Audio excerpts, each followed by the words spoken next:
আসসালামু আলাইকুম ওয়া রাহমাতুল্লাহি ওয়া বারাকাতুহু। বিসমিল্লাহির রহমানির রহিম। নারায়ে তাকবীর, আল্লাহু আকবার। নারায়ে রিসালাত ইয়া রাসূলুল্লাহ। নারায়ে গাউসি ইয়া গাউসুল আযম মুস্তাগীর। আহলে সুন্নাত ইয়া আশিকানে মুস্তাফা সাল্লাল্লাহু আলাইহি ওয়াসাল্লাম।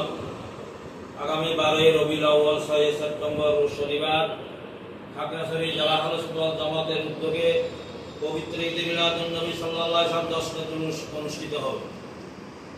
সকাল 8:30 খাগড়াছড়ি কেন্দ্রীয় ঈদগাহ ময়দানে জামায়াত, এরপর আমাদের জুলুস আরম্ভ হবে। খাগড়াছড়ি সর্বস্তরের সুন্নি জনতা উক্ত জুলুসে উপস্থিত হওয়ার জন্য আহলে সুন্নাত জামাতের পক্ষ থেকে বিশেষভাবে আহ্বান করা হচ্ছে। 12 রবিউল আউয়াল আমাদের প্রিয় নবী হযরত মুহাম্মদ সাল্লাল্লাহু আলাইহি সাল্লামকে 570 খ্রিস্টাব্দে মহান রব্বুল আলামিন ওমার সাল্লাল্লাহু ইল্লা রাহমাতুল লিল আলামিন করে দুনিয়াতে প্রেরণ করেন।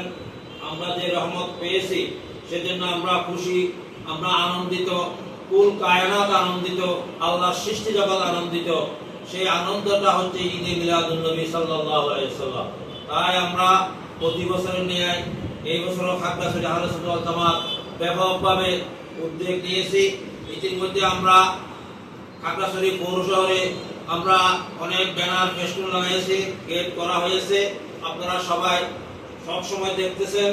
আপনাদের প্রতি আমাদের আহ্বান থাকবে, আমরা আল্লাহ রাসূলের প্রেম মহব্বত ভালোবাসা নিয়ে আগামী 12 রবিউল আউয়াল সকাল 8:30 কেন্দ্রীয় ঈদগাহ ময়দানে আপনাদের উপস্থিত থাকার জন্য আবারও আহ্বান জানিয়ে আমি শেষ করলাম। আসসালামু আলাইকুম ওয়া রাহমাতুল্লাহি ওয়া বারাকাতুহু।